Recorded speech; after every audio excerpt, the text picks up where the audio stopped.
শোন না, তুই আমার ভাড়াটা একটু দিয়ে দিস। আসলে আমি একদম খুচরো ক্যারি করি না। না রে, আমি আমার ভাড়াটা দিচ্ছি, তুই তোর ভাড়াটা দিয়ে দে।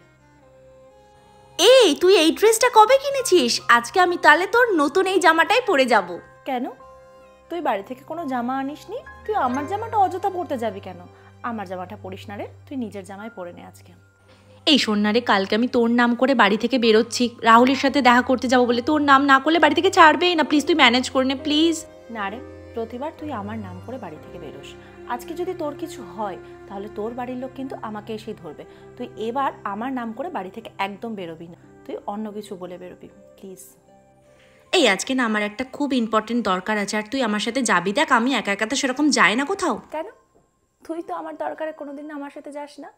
আজকে তোর দরকার পড়েছে বলে আমি তোর সাথে যাব, এটা তুই ভাবলি কি করে? আমি তোর সাথে যেতে পারবো না, সরি। এই দেখ না, রাহুলের সাথে প্রচন্ড ঝামেলা হয়েছে। রাহুল এবারও আমার সাথে ব্রেকআপ করে দেবে বলছে। তুই আমাদের রিলেশনটা ঠিক করে দে না প্লিজ। একমাত্র তুই রিলেশনটার মধ্যে ঢুকে সবকিছু ঠিক করে দিতে পারিস প্লিজ। তোর বয়ফ্রেন্ডের সাথে ঝামেলা হচ্ছে, সেখানে আমি কি করে ঠিক করব? খামোকা আমি তোদের রিলেশনশিপটার মাঝখানে কেন ঢুকতে যাব বল? তোদের রিলেশনশিপ তোরা ঠিক করে নে, তোদের ঝামেলা হচ্ছে, আমার মাঝখান থেকে কথা বলার কোনো দরকার নেই। আর আমি এইভাবে রিলেশনশিপ ঠিক করতে পারবো না রে। তোরা নিজেরাই তোদের রিলেশনশিপটা ঠিক করে নে প্লিজ, এর মধ্যে আমাকে জড়াস না। আমি প্রবলেম পড়লে আমার পাশে কিন্তু কেউ আসে না, সো প্লিজ। এই তোর হাতের এই ব্যাঙ্গেলটা কি সুন্দর লাগছে, প্লিজ এটা আমাকে দিয়ে দে। এটা আমার খুব পছন্দ হয়েছে।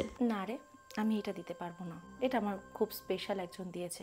আর সবসময় অন্যের জিনিসের ওপর নজর কেন? তুই নিজেও তো কিনে নিতে পারিস না। যদি কিনতে না পারিস পড়বি না, কোনো অসুবিধা নেই, বাট এটা আমি দিতে পারবো না, সরি।